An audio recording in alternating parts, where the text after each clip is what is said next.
எல்லாருக்கும் வணக்கம் மக்களே! எல்லாரும் எப்படி இருக்கீங்க? எல்லாரும் நல்லா இருப்பீங்கன்னு நம்புறேன். நான் உங்களில் ஒருவன் பேசுறேன். நாம இந்த காணொளியில என்ன பார்க்க போறோம் அப்படின்னு பார்த்தீங்க அப்படின்னா, 2026 சட்டப்பேரவை தேர்தல் தமிழ்நாட்டில நடக்க போற காரணத்தினால, எந்தெந்த கட்சிகள் எப்படியெல்லாம் வாக்கு சதவீதங்கள் வாங்கியிருக்காங்க, எப்படியெல்லாம் வெற்றி பெற்றிருக்காங்க, வரப்போகும் தேர்தல்கள்ல எப்படியெல்லாம் வெற்றி பெறப் போறாங்க, அந்த தொகுதியில அவங்களுக்கு எந்த மாரியான பலம் இருக்கு அப்படிங்கிறத நம்ம ஒரு கணிப்பு பார்த்துக்கிட்டு இருக்கோம். அந்த வகையில நாம இன்னைக்கு பார்க்க போற தொகுதி என்னன்னு பார்த்தீங்க அப்படின்னா, சென்னை மாவட்டத்தில இருக்கிற ஆயிரம் விளக்கு தொகுதி தான் பார்க்க போறோம். வாங்க நிகழ்ச்சிக்கு போலாம். அதுக்கு முன்னாடி நம்ம சேனல சப்ஸ்கிரைப் பண்ணிக்கோங்க மக்களே. சப்ஸ்கிரைப் பண்ணி நோட்டிஃபிகேஷன் ஆன் பண்ணி வச்சுக்கங்க. ஆயிரம் விளக்கம் தொகுதியை பொறுத்தளவுக்கு பார்த்தீங்க அப்படின்னா, இந்த தொகுதியில 16 முறை எலெக்ஷன்கள் நடந்திருக்கு. சுதந்திரம் பெற்றதற்கு பின். அதுல பார்த்தீங்க அப்படின்னா, திமுக தான் அதிக முறை வெற்றி பெற்றிருக்காங்க. திமுக சார்புல பார்த்தீங்க அப்படின்னா, 1962, 1977, 1977, 1980, 1980, 1990, 2096, 2006, 2016, 2021ல வெற்றி பெற்றிருக்காங்க. அதிமுக 1984, 1992, 2016ல வெற்றி பெற்றிருக்காங்க. இந்திய தேசிய காங்கிரஸ் 1952லயும் இண்டிபெண்டன்ட் கேண்டிடேட் 1957லயும் இந்த தொகுதியில வெற்றி பெற்றிருக்காங்க அப்படிங்கிறது குறிப்பிடத்தக்கது. ஆக மொத்தத்துல 16 முறை எலெக்ஷன்கள்ல திமுக 11 முறையும், அதிமுக 3 முறையும், இந்திய தேசிய காங்கிரஸ் 1 முறையும், சுயேட்சை எம்எல்ஏ 1 முறையும், இந்த இடத்துல வந்து இண்டிபெண்டன்ட் கேண்டிடேட் 1 முறையும் வெற்றி பெற்றிருக்காங்க அப்படிங்கிறது குறிப்பிடத்தக்கது. அடுத்து ஆயிரம் விளக்கு சட்டமன்ற தேர்தல் பார்க்கலாம். அந்த வகையில நம்ம 2 சட்டமன்ற தேர்தல்கள் பார்க்க போறோம். 2016, 2021. 2016 பொறுத்தபடி பார்த்தீங்க அப்படின்னா, இந்த தொகுதியில திமுக தான் வெற்றி பெற்றிருக்காங்க. திமுக சார்புல பார்த்தீங்க அப்படின்னா, குகா செல்வம் அப்படிங்கிறவர் போட்டியிட்டு, அவர் பார்த்தீங்க அப்படின்னா 61,726 வாக்குகளும் 44.50% பெற்றிருக்கிறாங்க. அடுத்து அது 2011ல அமைச்சரா இருந்த வளர்மதி அவர்கள் அதிமுக சார்புல போட்டியிட்டு 52,897 வாக்குகளும் 38.10% வாங்கியிருக்காங்க. அடுத்து பிஜேபி சார்புல சிவாலிங்கம் அப்படிங்கிறவங்க போட்டியிட்டு 8,516 வாக்குகளும் 6.10% பெற்றிருக்காங்க. 2021 தேர்தலை பொறுத்தளவுக்கு பார்த்தீங்க அப்படின்னா, மீண்டும் இந்த திமுக தான் வெற்றி பெற்றிருக்காங்க. திமுக சார்புல பார்த்தீங்க அப்படின்னா, எழிலன் நாகநாதன் அப்படிங்கிறவங்க போட்டியிட்டு 71,867 வாக்குகளும் 53.40% பெற்றிருக்காங்க. அடுத்து பிஜேபி சார்புல பார்த்தீங்க அப்படின்னா, அதிமுக கூட்டணியில இருந்த பிஜேபி சார்புல குஷ்பு சுந்தர் அவங்க தான் போட்டிட்டு இருக்காங்க. நடிகை குஷ்பு அவர்கள் போட்டிட்டு இருக்காங்க. அவங்க 39,405 வாக்குகளும் 29.30% பெற்றிருக்காங்க. அடுத்து நாம் தமிழர் கட்சி சார்புல ஜே செரீன் அப்படிங்கிறவங்க போட்டிட்டு 8,884 வாக்குகளும் 6.6% பெற்றிருக்காங்க அப்படிங்கிறது குறிப்பிடத்தக்கது. அடுத்து ஆயிரம் விளக்கு மக்களவைத் தேர்தல் பார்த்துடலாம். அந்த வகையில் நம்ம 2 மக்களவைத் தேர்தல்கள் பார்க்க போறோம். 2019, 2024. 2019 பொறுத்தமட்டில் பார்த்தீங்க அப்படின்னா, இந்த தொகுதி சென்னை சென்ட்ரல், அதாவது சென்னை மத்திய நாடாளுமன்ற தொகுதியா வரும். அந்த வகையில இந்த தொகுதியில பார்த்தீங்க அப்படின்னா, சன் டிவியோட ஓனரோட தம்பியான தயாநிதி மாறன் அவர்கள் தான் வந்து இந்த தொகுதியில போட்டியிட்டு இருக்காரு. அவரு பார்த்தீங்க அப்படின்னா, திமுக சார்புல போட்டியிட்டு 76,788 வாக்குகளும் 63.44% பெற்றிருக்கிறாரு. அடுத்து அதிமுக சார்புல பார்த்தீங்க அப்படின்னா, எஸ்.ஆர். சாம்பால் அப்படிங்கிறவங்க போட்டியிட்டு 30,132 வாக்குகளும் 24.89% பெற்றிருக்கிறாரு. அடுத்து நாம் தமிழர் கட்சி சார்புல ஆர். கார்த்திகேயன் அப்படிங்கிறவங்க போட்டியிட்டு 5,817 வாக்குகளும் 4.81% பெற்றிருக்காங்க அப்படிங்கிறது குறிப்பிடத்தக்கது. அடுத்து 2024 தேர்தலை பொறுத்தளவுக்கு பார்த்தீங்க அப்படின்னா, இந்த இடத்துல பார்த்தீங்கன்னா, மீண்டும் வந்து இந்த தொகுதியில பார்த்தீங்க அப்படின்னா, வெற்றி பெற்றிருக்கிறாங்க அப்படிங்கிறது குறிப்பிடத்தக்கது. திமுக தான் வெற்றி பெற்றிருக்காங்க. திமுக சார்புல அதே தயாநிதி மாறன் அவர்கள் தான் போட்டியிட்டு இருக்காரு. அவரு 67,577 வாக்குகளும் 55.83% பெற்றிருக்கிறாங்க அப்படிங்கிறது குறிப்பிடத்தக்கது. அடுத்து அதிமுக சார்புல பார்த்தீங்க அப்படின்னா, பி. பார்த்தசாரதி அப்படிங்கிறவங்க போட்டியிட்டு 12,939 வாக்குகளும் 10.69% பெற்றிருக்காங்க அப்படிங்கிறது குறிப்பிடத்தக்கது. அடுத்து பிஜேபி சார்புல பார்த்தீங்க அப்படின்னா, வினோஜ் அப்படிங்கிறவங்க போட்டியிட்டு 32,472 வாக்குகளும் 26.83% பெற்றிருக்காங்க அப்படிங்கிறது குறிப்பிடத்தக்கது. அடுத்து நாம் தமிழர் கட்சி சார்புல ஆர். கார்த்திகேயன் அவர் தான் மீண்டும் போட்டியிட்டு இருக்காரு. அவர் பார்த்தீங்க அப்படின்னா 8,051 வாக்குகளும் 6.65% பெற்றிருக்காரு அப்படிங்கிறது குறிப்பிடத்தக்கது. அடுத்து ஆயிரம் விளக்கு தொகுதி 4 தேர்தல் நிலவரங்கள் பார்த்துடலாம். அந்த வகையில நம்ம அதிமுக, திமுக, நாம் தமிழருக்கு வந்து இந்த 4 தேர்தல் நிலவரங்கள் பார்த்துக்கிட்டு இருக்கோம். அந்த வகையில பார்க்குறப்ப பார்த்தீங்க அப்படின்னா, அந்த தொகுதியில அதிமுக பார்த்தீங்க அப்படின்னா 2016 38.10%, 2019 24.89%, 2021 29.30%, 2024 10.69% வாக்குகள் வாங்கியிருக்காங்க அப்படிங்கிறது குறிப்பிடத்தக்கது.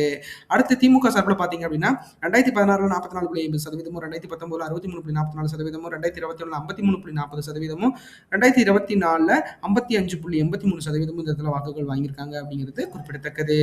அடுத்து நாம் தமிழர் கட்சி சார்பில் பார்த்தீங்க அப்படின்னா 2016 1.5%, 2019 4.81%, 2021 6.6%, 2024 6.65% இந்த இடத்துல வாக்குகள் வாங்கியிருக்காங்க அப்படிங்கிறது குறிப்பிடத்தக்கது. அடுத்து பார்த்தீங்க அப்படின்னா ஆயிரம் விளக்கு தொகுதி வாக்காளர்கள் நிலவரத்தை பற்றி பார்த்துடலாம். அந்த வகையில் இந்த தொகுதியில் மொத்த வாக்காளர்களை நம்மள்ட்ட பார்க்கறது பார்த்தீங்க அப்படின்னா 1,41,393 பேர் வந்து மொத்த வாக்காளர்களாக பதிவு செய்யப்பட்டிருக்காங்க அப்படிங்கிறது குறிப்பிடத்தக்கது. அதில் ஆண்கள் பார்த்தீங்க அப்படின்னா 67,566 ஆண்களும் 73,768 பெண்களும் இந்த இடத்துல வாக்காளர்களா பதிவு செய்யப்பட்டிருக்காங்க அப்படிங்கிறது குறிப்பிடத்தக்கது. அதே 3ஆம் பாலினத்தவர்கள் 59 பேர் இந்த இடத்துல வாக்காளர்களா பதிவு செய்யப்பட்டிருக்காங்க அப்படிங்கிறது குறிப்பிடத்தக்கது.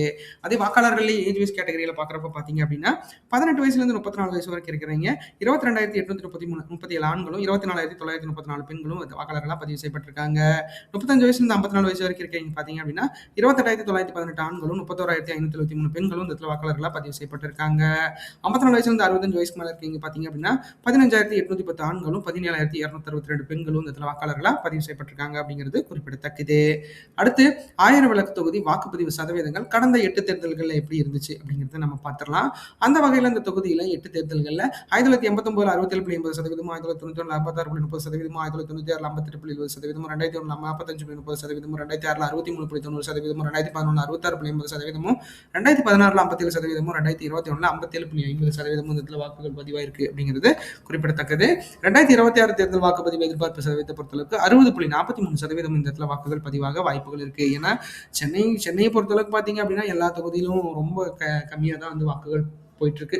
ஸோ அந்த வகையில் இந்த தொகுதியில் பொறுத்தளவுக்கு மிக குறைவான அளவில் தான், அதாவது கிட்டத்தட்ட பார்த்தீங்கன்னா 10க்கு 6 பேர் தான் இந்த இடத்துல வாக்காளர் வாக்குலேயே செலுத்துறாங்க. ஸோ கண்டிப்பாக இதை வந்து நீங்கள் 10க்கு 10 பேர் செலுத்தணும் அப்படிங்கிறது தான் இந்த காணொலியோட முக்கிய நோக்கமே. அடுத்து பார்த்தீங்க அப்படின்னா 1000 விளக்கு தொகுதி வாக்கு எதிர்பார்ப்பு 2026 பொறுத்த மட்டும் எப்படி இருக்கும் அப்படிங்கிறத நம்ம பார்த்துடலாம். ஆஸ் யூஷுவல் பார்த்தீங்க அப்படின்னா இந்த தொகுதியில் கண்டிப்பாக திமுக வெற்றி பெறுவதற்கான வாய்ப்புகள் அதிகமாக இருக்குது அப்படிங்கிறத நம்மளால சொல்ல முடியும். ஏன்னா திமுகவை பொறுத்த மட்டும் பார்த்தீங்க அப்படின்னா இந்த தொகுதியில் வந்து நம்மளுக்கு 40.69%, 34,772 வாக்குகளுக்கு மேலே பெறுவதற்கு வாய்ப்புகள் இருக்குது. ஏன்னா திமுகவை பொறுத்த மட்டும் பார்த்தீங்க அப்படின்னா இந்த தொகுதியில், அதாவது 1000 விளக்கு தொகுதியை பொறுத்தளவுக்கு வந்து மிகப்பெரிய அளவில் வந்து, ஏன்னா எம்ஜிஆர் அவர்கள் இந்த காலகட்டத்திலேயே பார்த்தீங்க அப்படின்னா அவர் 3 முறை தொடர் வெற்றி எல்லா தொகுதிகளிலும் பெற்றிருந்தாலும் இந்த 1000 விளக்கு தொகுதியில வந்து கண்டிப்பா வந்து அவர் ஒரு தடவை தான் வெற்றி பெற்றிருக்காரு. அது 1984 தான் வெற்றி பெற்றிருக்காரு. அதே ஜெயலலிதா அவர்களை பொறுத்தளவுக்கு பார்த்தீங்க அப்படின்னா 1991, அதாவது கலைஞருக்கு மேல மிகப்பெரிய அளவில் வந்து ஒரு அதாவது 1991 2011 கலைஞர் அவர்களோட ஆட்சியில் மிகப்பெரிய அளவில் களங்கம் ஏற்படுத்தின 2 ஆட்சிகளில் மட்டும்தான் வந்து வெற்றி பெற்றிருக்காங்க. அந்த அளவுக்கு வந்து திமுக இந்த இடத்துல மிகப்பெரிய அளவில் ஸ்ட்ராங்காக இருக்குது மக்களே. 2016 2021 வெற்றி பெற்றிருக்காங்க. மொத்தமாக 11 முறை இந்த தொகுதியில் வெற்றி பெற்றிருக்காங்க. அப்போ திமுகவோட பலம் வந்து இந்த 1000 விளக்கு தொகுதியில் எந்த மாதிரி இருக்கும் அப்படிங்கிறத நீங்களே யூகிச்சு பாருங்க. அந்த அளவுக்கு வந்து இந்த தொகுதியில் மிகப்பெரிய அளவில் ஸ்ட்ராங்கில் இருக்காங்க. எங்கள் பவானி தொகுதியில் பொறுத்தளவுக்கு பார்த்தீங்க அப்படின்னா திமுக வந்து எம்ஜிஆர் அவர்கள் வந்ததுக்கு அப்புறம் பார்த்தீங்கன்னா கடந்த 14 தேர்தல்களில் அவங்க வெற்றியே பெறலை. 12 தேர்தலில் வெற்றியே பெறலை. அந்த அளவுக்கு வந்து அதிமுகவோட கோட்டையாக பவானி திகழ்ந்துட்டு இருக்கு. ஆனால் ஒரே ஒரு தடவை 2006 நினைக்கிறேன் திமுக கூட்டணியில் இந்த பாட்டாளி மக்கள் கட்சி சார்பில் ராமநாதன் அவர்கள் போட்டியிட்டு மிகப்பெரிய வெற்றியை பதிவு செஞ்சிருந்தாரு. ஸோ அந்த அளவுக்கு பார்த்தீங்க அப்படின்னா பவானி வந்து அதிமுகவோட கோட்டையாக இருக்கு. ஸோ அந்த மாதிரி பார்த்தீங்க அப்படின்னா 1000 விளக்கு திமுகவோட மிகப்பெரிய கோட்டையாக இருக்கு. ஏன்னா என்னோட தொகுதியை பற்றி எனக்கு நல்லா தெரியும். பட் ஆனால் வந்து 1000 விளக்கு தொகுதியை பொறுத்தளவுக்கு நம்மளோட ஸ்ட்ராட்டஜி, அதாவது அந்த இருக்கிற ரிப்போர்ட்ஸை வச்சே கண்டுபிடிச்சிடலாம் அந்த தொகுதியில் எந்த மாதிரியான வாக்குகள் இருக்குது, என்ன பண்ண போகிறாங்க அப்படிங்கிறத நம்ம பொறுத்திருந்து பார்க்கலாம். ஏன்னா திமுகவை பொறுத்த மட்டும் அவங்க கூட்டணிகளோட மிகப்பெரிய அளவில் பலுவில் இருக்காங்க. ஸோ அவங்கள பொறுத்தளவுக்கு 2016 தேர்தலில் கூட பார்த்தீங்க அப்படின்னா அவங்க, அதாவது அதிமுக தனிச்சு தான் போட்டிட்டாங்க. பட் ஆனால் மக்கள் நல கூட்டணின்னு ஒன்று சேர்ந்ததால திமுகவோட கூட்டணி மிகப்பெரிய அளவில் பாதிக்கப்பட்டது. அந்த இடத்துலயே வந்து இவங்க வந்து 7% வாக்குகள் வித்தியாசத்தில் வெற்றி பெற்றிருக்காங்க அப்படின்னா 1000 விளக்கு தொகுதி மிகப்பெரிய அளவில் திமுகவுக்கு ஒரு கோட்டையா இருக்கு. அடுத்து அதிமுக கூட்டணி பொறுத்தளவுக்கு பார்த்தீங்க அப்படின்னா 34.78%, 29,719 வாக்குகளும் பெறுவதற்கு வாய்ப்புகள் இருக்கு. ஏன்னா அதிமுக கூட்டணி பொறுத்தளவுக்கு பார்த்தீங்க அப்படின்னா பாஜக இவங்களோட கூட்டணியில் இருக்கிற காரணத்தினால ஒரு குறைந்தபட்ச வாக்குகள் வந்து கண்டிப்பா இந்த இடத்துல பெறுவதற்கான வாய்ப்புகள் இருக்கு. அது வெற்றி பெறும் அளவிற்கு இருக்குமா அப்படிங்கிறது மிகப்பெரிய அளவில் கேள்விக்குறிதான். ஏன்னா எப்படி வந்து அதிமுக பல கோட்டைகள் கொங்கு தேசத்துல இருக்கோ அதே மாதிரி பார்த்தீங்க அப்படின்னா சென்னையை சுற்றி உள்ள மாவட்டங்கள்ல பல இடங்கள் வந்து திமுக கோட்டையா இருக்கு. ஸோ திமுக கோட்டையை நம்ம வந்து எந்த அளவுக்கு எப்படி என்ன பண்ண போறோம், ஏது பண்ண போறோம் அப்படிங்கிறத நம்ம பொறுத்திருந்து பார்க்கலாம். அடுத்து பார்த்தீங்க அப்படின்னா நாம் தமிழரை பொறுத்த மட்டும் பார்த்தீங்க அப்படின்னா 7.48%, 6,392 வாக்குகளும் பெறுவதற்கு வாய்ப்புகள் இருக்கு. ஏன்னா நாம் தமிழரை பொறுத்த மட்டும் பார்த்தீங்க அப்படின்னா நல்ல ஒரு வாக்குகள் வந்து எல்லா இடத்துலையும் பெற்றுட்டு இருந்தாலும் வெற்றி பெறும் அளவிற்கு வாக்குகள் இல்லை. ஏன்னா தனிச்சு தான் போட்டியிட போறாங்க அப்படிங்கிறது நம்மளுக்கு உறுதியாக தெரியும். ஏன்னா தனிச்சு போட்டிட்டாங்க அப்படின்னா அந்த வாக்குகள் மிகப்பெரிய அளவில் ஒரு குறைவான அளவில் தான் வாக்குகள் இருக்கும். ஸோ அந்த அளவுக்கு வந்து இந்த தொகுதியில் வாக்குகள் வந்து திமுக பக்கம் இருக்க காரணத்தினால அதில் வந்து நாம் தமிழருக்கு மிகப்பெரிய அளவில் கேள்விக்குறியான வாக்குகள் தான் கிடைக்கிறதுக்கு வாய்ப்புகள் இருக்கு. ஆனால் வந்து வெற்றியை தீர்மானிக்கிற வாக்குகள் வந்து கண்டிப்பாக வந்து இவங்களுக்கு இருக்கு. ஏன்னா நாம் தமிழரை பொறுத்த மட்டும் பார்த்தீங்க அப்படின்னா வெற்றியை தீர்மானிக்கிற அளவுக்கு அவங்களுக்கு அவங்களுக்கு வாக்குகள் இருக்கு அப்படிங்கிறது எல்லா தொகுதியிலும் அவங்களுக்கு இருக்கு. அந்த தடவை இந்த தடவை பார்த்தீங்கன்னா டபுள் மடங்கு, அதாவது ட்ரிபிள் மடங்கா கூட இருக்கிறதுக்கு வாய்ப்புகள் வந்து டிவிகேக்கு இருக்கு. ஸோ அந்த வகையில் பார்க்குறப்ப பார்த்தீங்க அப்படின்னா வாக்குகளை திராவிட கட்சிகள் இருந்து இப்போ வந்திருக்க புது கட்சிகள் பிரிக்கிறதுக்கான வாய்ப்புகள் இந்த 2026 ஏற்பட போகுது. அதே தமிழகத்துக்கு புது உருவாந்திருக்க தமிழக வெற்றி கழகத்தோட நிலையை பொறுத்தளவுக்கு 16.48%, 14,082 வாக்குகளும் பெறுவதற்கு வாய்ப்புகள் இருக்கு. ஏன்னா விஜய் அப்படிங்கிற அந்த ஒரு தனி மனிதனுக்காக கிடைக்க போற வாக்குகள் வந்து இத்தனை இருக்கு அப்படிங்கறத நம்மளால உறுதியா சொல்ல முடியும். ஏன்னா யங்ஸ்டர்ஸை பொறுத்தளவுக்கு பாத்தீங்க அப்படின்னா அதுவும் சென்னை சுற்றியுள்ள மாவட்டங்கள்ல மிகப்பெரிய அளவுல வந்து வாக்குகள் வந்து திமுக பக்கம் செல்ல, அதாவது திமுக இருந்து டிவிகே பக்கம் செல்ல போகுது. அது எந்த மாதிரி திமுக தடுக்க போறாங்க அப்படிங்கிறத பொறுத்து இருந்து பார்க்கலாம். ஆக மொத்தத்துல பாத்தீங்க அப்படின்னா என்னோட அசம்ஷன் படி கண்டிப்பா வந்து கண்டிப்பா ஒரு 55% திமுக இருந்தும் 40% வந்து ஏடிஎம்கே இருந்து எடுக்கிறதுக்கான வாய்ப்புகள் அதிகமா இருக்கு. மீதி இருக்கிற அந்த 10% வந்து கண்டிப்பா வந்து நம்மளோட நாம் தமிழர்கிட்ட எடுக்கிறதுக்கு வாய்ப்புகள் அதிகமா இருக்கு. அந்த மாதிரி ஒரு ஸ்ட்ராட்டஜி, அதாவது இந்த பர்சன்டேஜ்ல கண்டிப்பா வந்து வாக்குகள் பிரியும் அப்படிங்கிறதுல எந்த ஒரு ஐயமும் இல்லை. பார்க்கலாம். அது ஏன்னா நம்மளோட கணிப்பு எப்படி வேணாலும் இருக்கலாம், ஆனா மக்களோட தீர்ப்பு எப்படி இருக்கும் அப்படிங்கிறத நம்ம பொறுத்திருந்து பார்க்கலாம். அடுத்து பாத்தீங்க அப்படின்னா 2026 தமிழ்நாடு தேர்தல் கூட்டணி எதிர்பார்ப்பு இந்தந்த மாதிரி கூட்டணிகள் அமைந்ததுன்னா இப்படிப்பட்ட வாக்குகள் கிடைக்கிறதுக்கான வாய்ப்புகள், மேல்கூறிய வாக்குகள் கிடைக்கிறதுக்கான வாய்ப்புகள் அதிகமா இருக்கும். அந்த வகையில பாக்குறப்ப அதிமுக கூட்டணியில பாஜக, பாமக, அம்மா மக்கள் முன்னேற்ற கழகம், தமிழ் மாநில காங்கிரஸ், மூப்பனார் கட்சி எல்லாம் சேர்ந்திருக்காங்க. ஸோ என்டிஏ கூட்டணியை பொறுத்தளவுக்கு பார்த்தீங்க அப்படின்னா அதிமுகவோட மிகப்பெரிய அளவில் வலுவில் இருக்காங்க. ஸோ அந்த அளவுக்கு வந்து அவங்க வந்து வாக்குகள் வந்து இந்த இடத்துல கிடைக்கிறதுக்கான வாய்ப்புகள் அதிகமாக இருக்கு. ஏன்னா அதிமுக கூட்டணியை பொறுத்தளவுக்கு பார்த்தீங்க அப்படின்னா 34.78% வாக்குகள் வந்து இந்த இடத்துல வாங்குறதுக்கு வாய்ப்புகள் இருக்கு. வெற்றி பெறும் அளவிற்கு வாக்குகள் வாங்கணும் அப்படின்னா அதுக்கு வந்து மிகப்பெரிய அளவில் கடுமையான உழைப்பு வந்து இருக்கணும். ஏன்னா இப்ப இருக்கிற திமுக ஆட்சி மேல அந்த அளவுக்கு விமர்சனங்கள் அந்த அளவுக்கு விமர்சனங்கள் 2011, 1991 மாதிரி இந்த விமர்சனங்கள் கம்மியாக தான் இருக்கு. ஸோ ஆக மொத்தத்தில் பார்த்தீங்க அப்படின்னா அவங்கள பொறுத்தளவுக்கு இந்த தொகுதியில கண்டிப்பா வெற்றி பெறுவதற்கான வாய்ப்புகள் இருக்கு. அதனால அதிமுக கூட்டணியை பொறுத்தளவுக்கு கொஞ்சம் சஃபர் ஆகிறதுக்கும், ஏன்னா அதிமுக கூட்டணியை பொறுத்தளவுக்கு பார்த்தீங்க அப்படின்னா பாட்டாளி மக்கள் கட்சியும் கூட இருக்கு. கொஞ்சம் அவங்களுக்கும் இந்த இடத்துல வந்து ஒரு 4% இருக்கு. ஸோ அதெல்லாம் வந்து யூட்டிலைஸ் பண்ணாங்க அப்படின்னாலும் இந்த இடத்துல 34% தான் வாங்குறதுக்கு, 35க்குள்ள தான் வாங்குறதுக்கு வாய்ப்புகள் இருக்கு. ஏன்னா திமுக கூட்டணியோட பலம் வந்து நம்மளுக்கே தெரியும். ஏன்னா சென்னை சுற்றியுள்ள மாவட்டங்கள்ல, அதுவும் குறைந்தபட்சம் சென்னை சென்ட்ரல்லாம் பொறுத்தளவுக்கு பார்த்தீங்க அப்படின்னா தயாநிதி மாறன் அவர்கள் வந்து தேர்ந்தெடுக்கிற தொகுதி அப்படிங்கிற காரணத்தினால திமுக அந்த இடத்துல ஸ்ட்ராங்கா தான் இருக்கும். ஏன்னா அப்படிங்கிறது தான் வந்து நான் உறுதியா நம்புறேன். அடுத்த அளவுக்கு பாத்தீங்கன்னா திமுக கூட்டணி பொறுத்தளவுக்கு இந்திய தேசிய காங்கிரஸ், சிபிஐ, சிபிஎம், விடுதலை சிறுத்தைகள் கட்சி, மக்கள் நீதி மய்யம், அதிமுக, தேமுதிக போன்ற கட்சிகள்லாம் பிரம்மாண்டமான கூட்டணி வந்து 2026 வந்து திமுக கூடியிருக்காங்க. ஸோ திமுக பொறுத்த மட்டும் பாத்தீங்க அப்படின்னா 40.69% வாக்குகள் கிடைக்கிறதுக்கு வாய்ப்புகள் இருக்கு.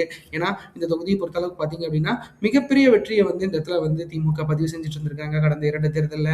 ஸோ இந்த தடவையும் பாத்தீங்க அப்படின்னா நல்ல ஒரு வாக்குகள் வாங்கி வெற்றி பெறுவதற்கான வாய்ப்புகள் தான் அதிகமா இருக்கு. ஏன்னா திமுக பொறுத்த மட்டும் பாத்தீங்க அப்படின்னா 1000 விளக்கு தொகுதியை கண்டிப்பா இந்த தடவை தன்னோட கைக்குள்ள வச்சிருப்பாங்க அப்படிங்கிறது எந்த ஒரு ஐயமும் இல்லை. ஏன்னா பாஜகவை பொறுத்தளவுக்கு போன தடவை இந்த தொகுதியை வந்து தொகுதி பங்கீட்டில் பாஜக அந்த தொகுதியை வாங்கியிருந்தாங்க. பட் ஆனால் அந்த அளவுக்கு சோபிக்க முடியல. ஸோ அந்த அளவுக்கு வந்து திமுகவோட ஸ்ட்ராங் வந்து இந்த இடத்துல இருக்கு அப்படிங்கிறத நம்மளால உறுதியாக நம்ப முடியும். அது எந்த மாதிரி எப்படி இருக்கும், என்ன பண்ண போறாங்க அப்படிங்கிறத பொறுத்திருந்து பார்க்கலாம். ஏன்னா எந்த மாதிரியான வாக்குகள் வந்து திமுக இருந்து பிரியும் அப்படிங்கிறதே நம்மளால அசியூம் பண்ண முடியல. அதாவது யங்ஸ்டர்ஸோட வாக்குகள் வருமா, இல்லை வந்து இந்த முதியோர்களோட வாக்கு வருமா, இல்லை எனக்கு தெரிஞ்சு சிட்டி பேசுற பீப்புள்ஸ் வந்து திமுக மிகப்பெரிய அளவில் நம்புறாங்க. ஸோ அந்த பீப்புள்ஸ் தான் இப்போ டிவிகே பக்கம் செல்றதுக்கான வாய்ப்புகள் அதிகமாக இருக்கு. பார்க்கலாம். ஏன்னா எனக்கு தெரிஞ்சு கிராமப்புறங்கள் எல்லாம் வந்து அதிமுக மிகப்பெரிய அளவில் ஸ்ட்ராங்கா இருக்கு மக்களே. ஸோ அதை வந்து நமது கிராமப்புறங்களை பொறுத்தளவுக்கு பார்த்தீங்க அப்படின்னா ஏடிஎம்கே கொஞ்சம் அவங்களோட கெப்பாசிட்டி கண்டிப்பாக ஹெச்சா இருக்கு அப்படிங்கிறத நம்மளால உறுதியாக சொல்ல முடியும். அடுத்து பார்த்தீங்க அப்படின்னா நாம் தமிழரை பொறுத்த மட்டும் 7.48% வாக்குகள் தனிச்சு போட்டிட்டா வாங்குறதுக்கு வாய்ப்புகள் இருக்கு. ஏன்னா அவங்களை பொறுத்தளவுக்கு பார்த்தீங்க அப்படின்னா வேட்பாளர்கள் பட்டியல் வரைக்கும் அறிவிச்சிட்டாங்க. ஸோ வேட்பாளர்கள் கூட இந்த தொகுதிகளை நிறுத்திட்ட காரணத்தினால கண்டிப்பா கூட்டணிகளோட இணைந்து செயல்படும் வாய்ப்புகள் மிக மிக குறைவா இருக்கு. ஸோ ஆக மொத்தத்தில் பார்த்தீங்க அப்படின்னா சீமான் அவர்களை பொறுத்தளவுக்கு தன்னோட கொள்கை ரீதியான வாய்ப்புகள் வந்து யாருக்கும் அதாவது எந்த கூட்டணிக்கும் செட் ஆகலை, நாங்கள் எந்த கூட்டணியோடையும் பேச்சுவார்த்தை இல்லை அப்படிங்கிறத வந்து தமிழக வெற்றி கழகம் எப்படி சொன்னாங்களோ அதே மாதிரி நாம் தமிழர் இதை வந்து கண்டிப்பாக 3-4 வருஷத்துக்கு முன்னாடியே சொல்லிட்டாங்க. ஸோ அவங்கள பொறுத்தளவுக்கு தனிச்சு தான் போட்டிடுவாங்க அப்படிங்கிறது உறுதியாக தெரியுது. ஸோ பார்க்கலாம் அது எந்த மாதிரி எப்படி இருக்க போகுது, என்ன பண்ண போறாங்க அப்படிங்கிறத நாம பொறுத்திருந்து பார்க்கலாம். அடுத்து தமிழகத்துக்கு புது உறவாக வந்திருக்க தமிழக வெற்றி கழகத்தோட நிலையும் இதேதான். அவங்க எனக்கு தெரிஞ்சு அவங்க எந்த கூட்டணி கட்சிகளோட நாங்கள் பேசல, நாங்கள் பிஜேபியோட பேசல, எந்த ஒரு கூட்டணி கட்சிகள்கிட்டையும் நாங்கள் பேசல. அதாவது சசிகலா தரப்புகளோடையோ இல்லை ராமதாஸ் அவர்களோட தரப்புகளோடையோ நாங்கள் பேசிட்டு இருக்கோம் அப்படிங்கிறதெல்லாம் கண்டிப்பாக நாங்கள் வந்து நிராகரிக்கிறோம். நாங்கள் வந்து கண்டிப்பாக அதில் வந்து உடன்பாடு இல்லை அப்படிங்கிறத வந்து அவங்க தெரிவிச்சிருக்காங்க. ஸோ அந்த அளவுக்கு கூட்டணிகள பற்றி அவங்க என்னைக்குமே விவாதிக்காத காரணத்தினால, கூட்டணிகளோட அவங்க இணைந்து செயல்படுவாங்க அப்படிங்கிறது மிகப்பெரிய அளவுல அரிதான விஷயமா இருக்கு. ஸோ அந்த அளவுக்கு வந்து கூட்டணிகள் வந்து இவங்களுக்கு இம்பார்ட்டன்ஸ் இல்ல அப்படிங்கிறத அவங்க உணர்ந்த காரணத்தினால 16.48% வந்து தனி ஒரு மனிதனாக இருக்கிற விஜய் அவர்களுக்கு கிடைக்கிறதுக்கு வாய்ப்புகள் இருக்கு. எனக்கு தெரிஞ்சு விஜய் அவர்கள் இந்த தேர்தல்ல மிகப்பெரிய லெவல்ல ரிவல்யூஷன் எடுக்க போறாரு. அதாவது அவரோட வாக்குகள பார்த்து மிகப்பெரிய அளவுல வாயெடுத்து போற அளவுக்கு இருக்கும் அப்படிங்கிறத என்னால நம்ப முடியுது. ஏன்னா, விஜய் அவர்கள பொறுத்த அளவுக்கு மிகப்பெரிய அளவுல ஒரு நியூ கமர்ஸையும், நியூ வியூவர்ஸ் அதாவது எப்படி சொல்றது? நியூ வோட்டர்ஸ வந்து அவர் கவர் பண்ணியிருக்கிறாரு. ஸோ அவர பொறுத்த அளவுக்கு பார்த்தீங்க அப்படின்னா, இந்த தடவ வெற்றி வாய்ப்புகள் இல்லனாலும் கண்டிப்பா வாக்குகள் அடிப்படையில மிகப்பெரிய வாக்குகள வந்து அவரு தன் வசம் வச்சிருப்பாரு அப்படிங்கிறத நம்மளால உறுதியா நம்ப முடியும். பார்க்கலாம் அது எந்த மாரி எப்படி நடக்க போகுது, என்ன பண்ண போறாங்க அப்படிங்கிறத பொறுத்திருந்து பார்க்கலாம். இந்த காணொளி உங்களுக்கு ரொம்ப பிடிச்சிருக்கும்னு நினைக்கிற மக்களே, நம்ம சேனல சப்ஸ்கிரைப் பண்ணுங்க, லைக் பண்ணுங்க, ஷேர் பண்ணுங்க, கமெண்ட் பண்ணுங்க.